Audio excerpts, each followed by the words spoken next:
Hey guys, this is Anthony Morganti from AnthonyMorganti.com. This is episode 5 of the video series where I'm helping photographers get started using Photoshop. In this episode, we're going to talk about selections. Before I do that, please do me a favor. All my videos are free. I do not have any paid video series. And they're free because many people help me out. In the right-hand corner of the screen, you'll see an eye. If you click on that eye, you'll find all different ways you could help me create the best free videos on the planet, from making a direct donation to doing a Patreon donation, or perhaps just buying my Lightroom presets, or even just using my affiliate links when you shop at Amazon and B&H Photo and places like that. So if you could do that, I'd really appreciate it. Okay, now as far as selections, what are they? Well, typically, there are many times in Photoshop you'll need to select something that is in the image. And the reason why you'd want to select something in the image is whatever is within that selection, you want to either modify the pixels or you want to change the pixels. So we're going to talk about a few of the different things you'll do with selections. Now, this isn't meant to be comprehensive by any means. There are probably thousands of different things you could do with selections and several different ways you could select things that are in an image. We're just going to talk about the more common ones. Now, if you look over here at the toolbar on the left-hand side of Photoshop, towards the top are your common selection tools. The first one right here, it's the second tool from the top, is what they call the marquee tools. There's the rectangular marquee tool, the elliptical marquee tool, and then it has some row and column tools. You don't typically use those single row or single column tools as much. Usually we'll use either the rectangular marquee or the elliptical marquee tool. Below that are the lasso tools. There's three. There's the regular lasso tool, the polygonal lasso tool, and the magnetic lasso tool. And we'll talk about those in a minute.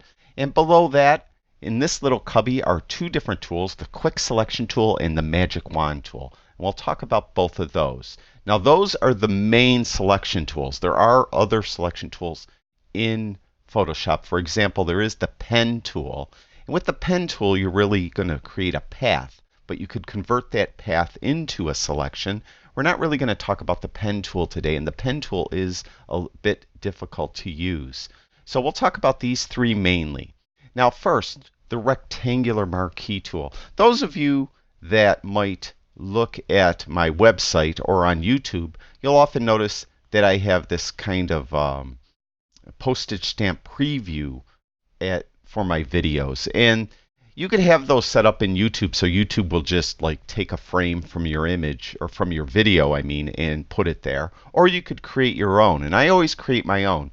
And here's a good example of one that I did in Photoshop. This particular video was about camera calibration. So what I did was I took a screenshot of my screen, and I took that screenshot and put it in Photoshop, and you can see the camera calibration tab I made very large.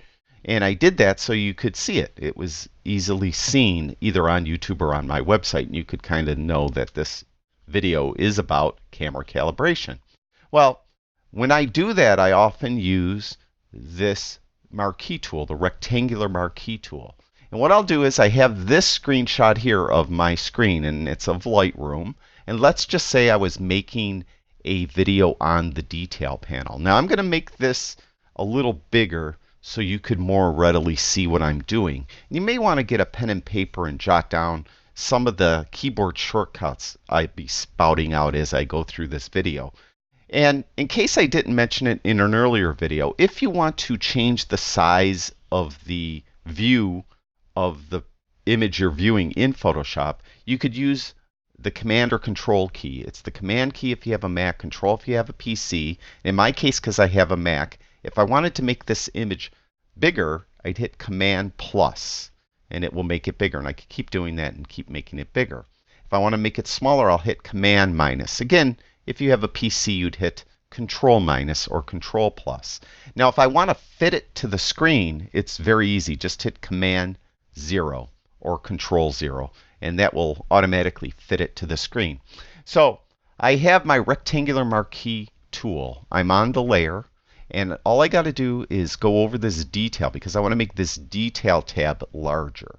So I'm going to just outline it with this rectangular marquee tool, just like that, and let go. Now we have a selection. And if you ever hear people talking about marching ants, this is what it is. It's just these marching little hyphens going around the image. So those are called marching ants. Now, I want to make this bigger. The way I usually do it is I will now take this selection and put it on a layer all by itself. And you may remember if we want to duplicate a layer, we'd hit Command or Control J. When you have a selection active, if you hit Command or Control J, you'll only duplicate the selection. So I'm going to hit Command J. Again, if you had a PC, you'd hit Control J. Now I'm going to turn off that bottom layer, and you can see that it just duplicated my selection. So what good does that do?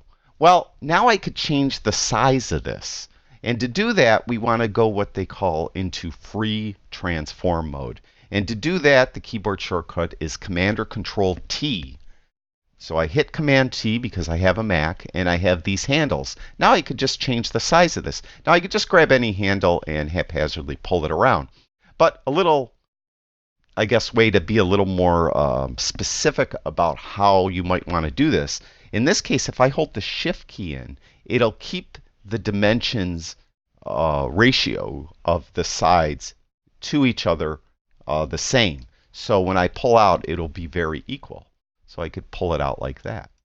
And now I have this enlarged, I guess, tab. And this is what I would always do when I make those postage stamp previews for my YouTube videos.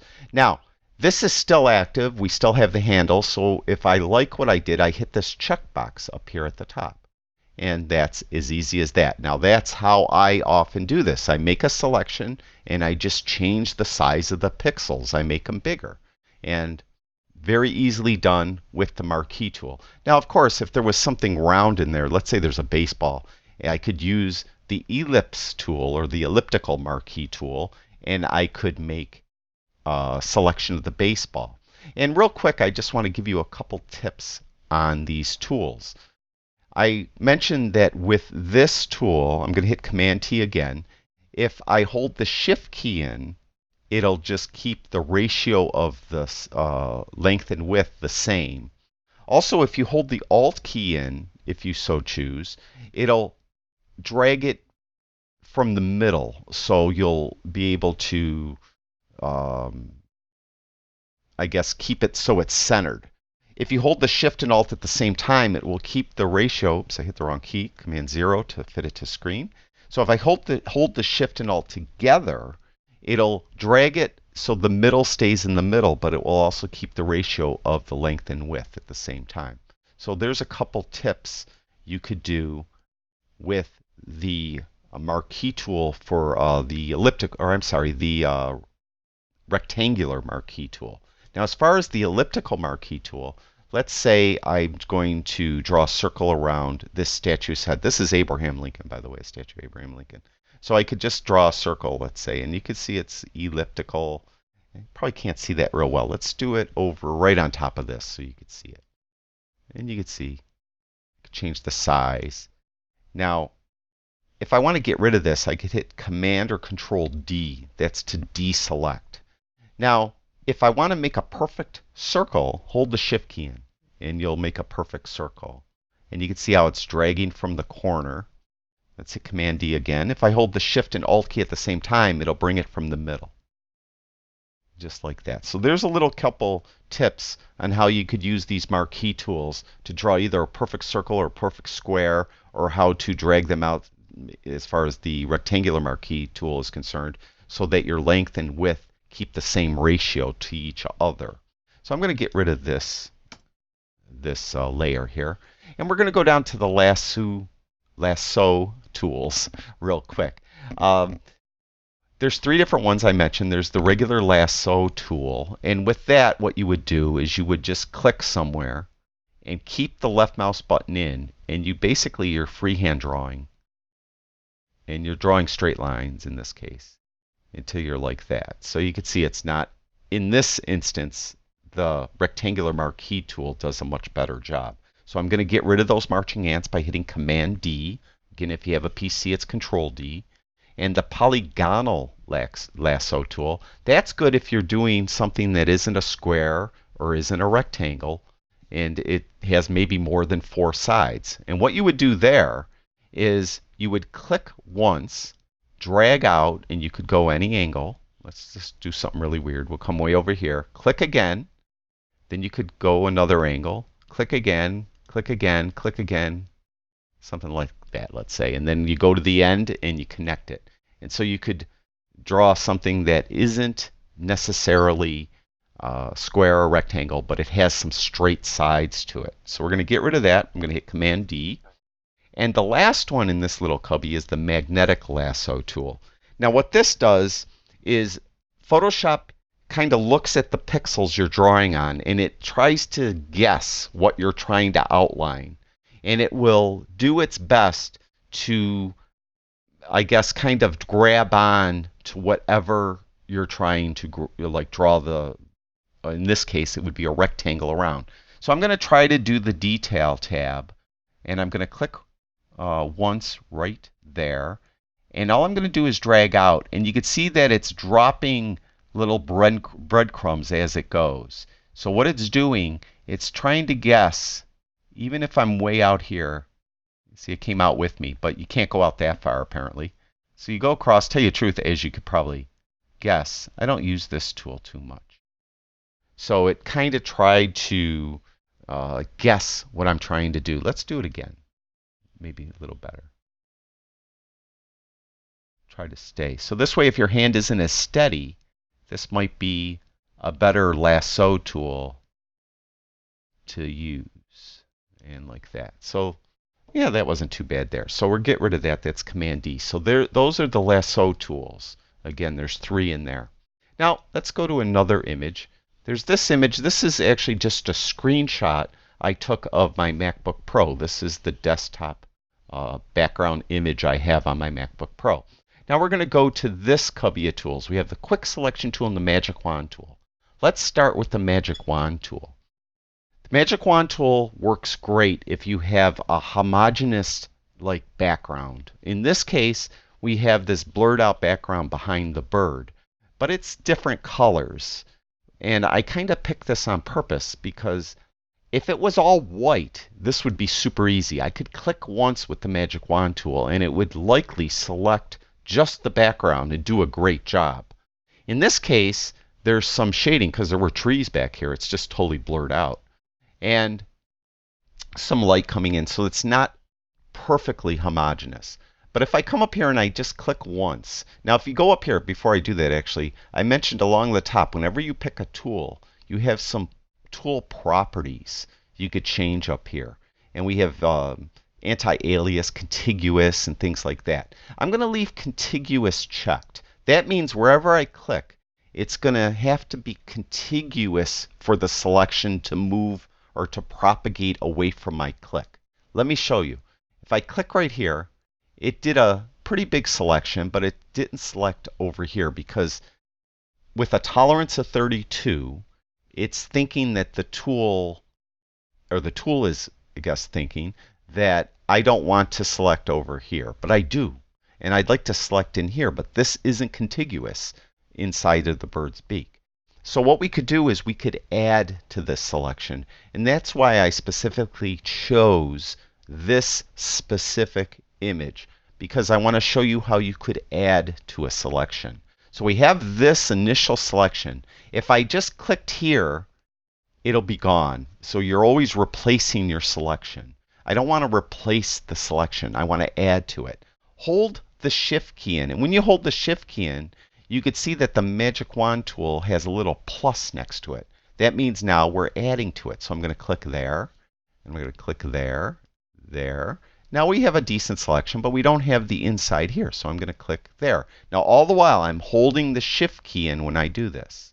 All right, so now we have this selection. Now, This is a very rough selection, and there is something called select and mask. They used to be called refine edge, by the way.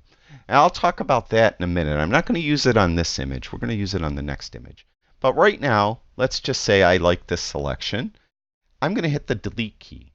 So I just deleted all those pixels. This is why you might want to do this. In this instance, you'd select out the background and you'd get rid of it, and you'd like to replace the background with something else. Now up here I still have, because this was a screenshot of my MacBook Pro, I still have the bar going across the top. I'm going to leave that there because I'm going to show you something else in a minute. So why would you want to do this? Well, I got rid of the background. Now I want to put the bird in a different scene. So I am going to get the Move tool. The Move tool is the top tool up here in the tool bar, and the quick keyboard selection or the keyboard shortcut is V, as in Victor. So we're going to click on this, and I'm just going to drag this bird up to this other tab that I called Sky 1. And I'm going to drop the bird on that tab. All right, so we have this crazy bird now with the sky as the backdrop, but I also brought this with it. So what am I going to do? Well, I'm just going to select that. I'm going to get the rectangular marquee tool, and I'm simply going to go right across there, make a selection of that, and hit the delete key. Now I'm going to get rid of the marching hands by hitting Control or Command D. And those are gone. So that's why you might want to use this magic wand tool. All right, now let's go over to this image here. For this one, we're going to use the quick selection tool. Now we could use the magic wand tool. As a matter of fact, let's try using the magic wand tool.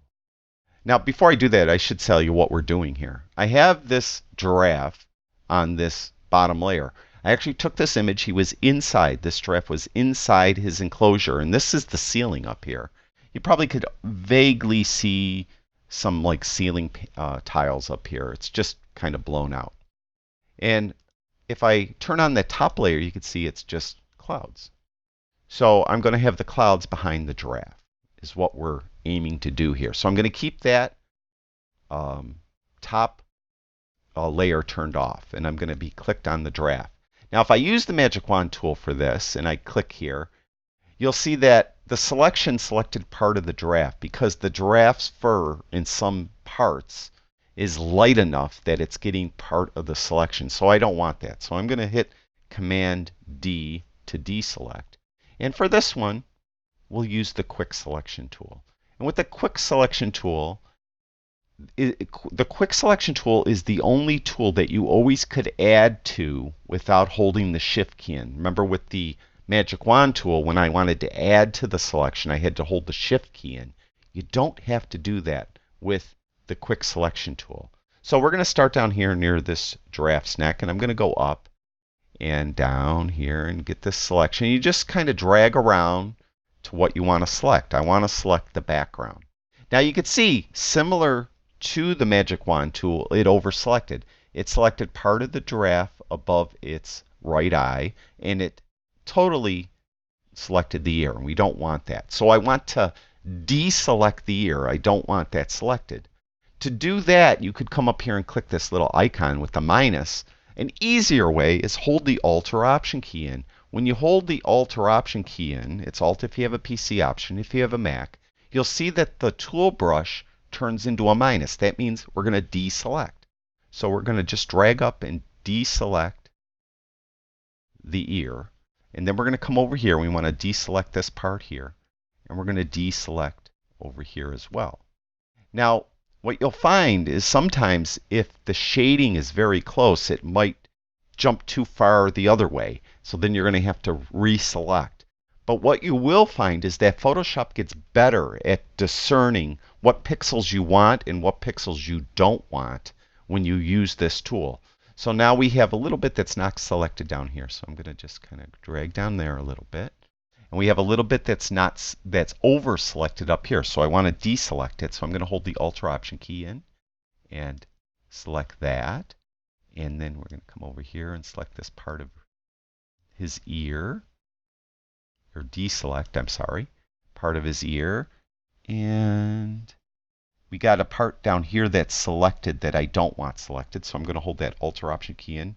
Oops, hit the wrong key again. I'm going to hit Command 0 or Control 0 if you have a PC to fit it to screen. Now I'm going to deselect down here, so I'm going to make sure that's deselected. Okay, maybe a little bit over here. You can see right here. So we're going to hold that Alt or Option key in there and deselect there. All right, now we have our selection. Now there's some little tufts of hair up here that are selected that we don't want selected. So what we're going to do is we're going to go up here where it says Select and Mask. And when you click that, you'll come up with this screen. And you have some different choices. You can see this is called the onion skin look, where it's kind of like got a faded look of what isn't selected is the giraffe. We want that background selected. So we have different tools here. You could reselect things. This is the selection tool that we just used. We don't want that. We want to use this one. This is the Refine Edge tool. And we'll talk about some of these other tools in future episodes, which the hand tool you just move around. The zoom tool you zoom in. You could use the command plus and minus as well. And the lasso tool is if you need to lasso something to help add to the selection. So in the brush tool you could use also, but we're going to use the Refine Edge tool. And before we do that though, let's go over here and look at some of the view modes. We have onion skin, we have the marching ants, we have an overlay. And typically what you would do here, you would put this on whichever one you think works the best. You can see I had parts over here that were over selected that I missed. So let's do that real quick. You can see right here. So I'm going to get the selection tool, which is the first tool up here, and I want to remove this from the selection. So I'm going to hold the Alt or Option key in so it turns into the minus. And then we could come in here, remove this from the selection like that, and hold it again and get it in there a little better. Okay, like that. So that looks pretty good. Now we'll go back to our Refine Edge brush. But before we do that, we got edge detection. This is a slider here, and this will tell you how far out do you want Photoshop to look for the edge. Sometimes, especially with feathers, fur, or hair, if you turn this up a little bit, it will help.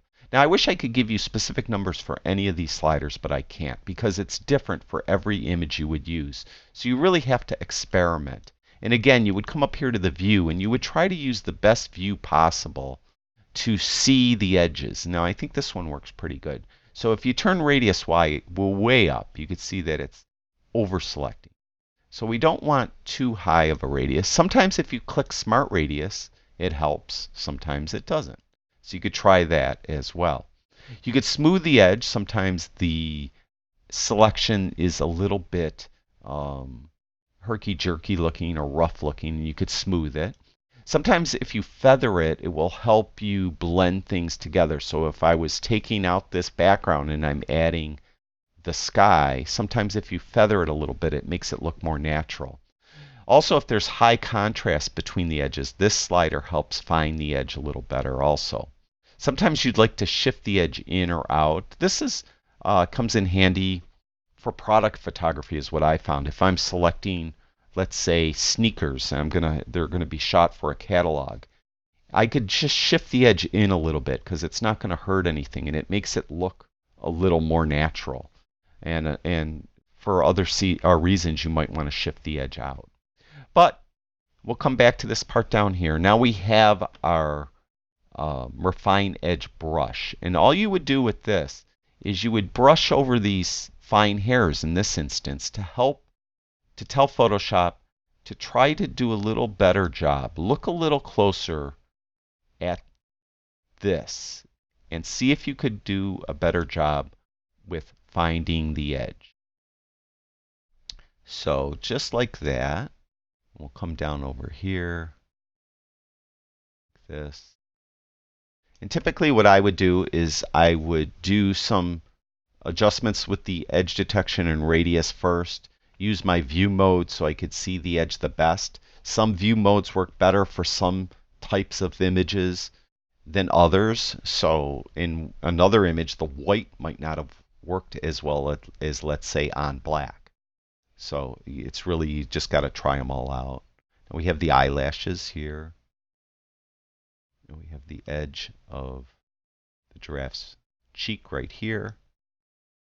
And we have an edge here. I think we should probably go over, maybe over here, this cheek here, these eyelashes here, and here. I'd say that's good enough for this demonstration. So I use the Refine Edge brush to try to get a better selection of the little tufts of fur that are coming out from the giraffe. So now we have the output settings. There's a lot of different instances where you want to output it to different things. The default in my case is a selection, and that's what I'm going to use. But you could use it as a layer mask, a new layer with a layer mask, and things like that. So we're going to just leave a selection for this case. Now in future videos, we're going to start tying a lot of this stuff together. We had that video on masks, and we had videos on different things. And we're going to start showing how you tie everything together, and you'll use several of these different tools to come up with an end result. So I'm going to click OK. So we have the marching ants now. Okay, what good is that? Now above it, I have it turned off. We have this layer with the clouds. And you can see now the selection is now up there. You can see the outline of our giraffe is here, even though the clouds are still totally blocking it out. All you have to do now is go down here, and this layer mask icon, again, that's the rectangle with the circle in the middle of it. When you click on it, whatever is selected stays. We have all this part outside selected, and this part in the middle is not selected. So what we're going to do is, as soon as I click that, whatever is selected stays, and whatever isn't selected goes. What isn't selected is the actual giraffe's outline. So that part will go. So I'm going to click the layer mask, and voila, we have the giraffe now looking like it's looking at us, and we're shooting up at it with the blue sky and clouds behind him or her. So that's how you do it. And you can look up here, we have the tufts of fur came out nicely.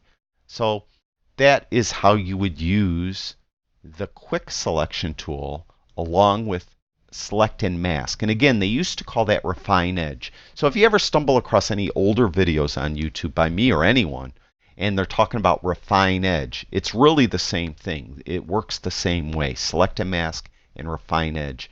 They're just different physically looking screens, but they have similar tools on the right panel to do the same thing. So there's the most common selection tools. Now again, this isn't comprehensive. There are actually a couple more tools up here. There's color range and focus area, and maybe we'll talk about those in the future, but they're not used quite as much. And again, I mentioned the pen tool. You could use that to get a selection eventually after you do the path.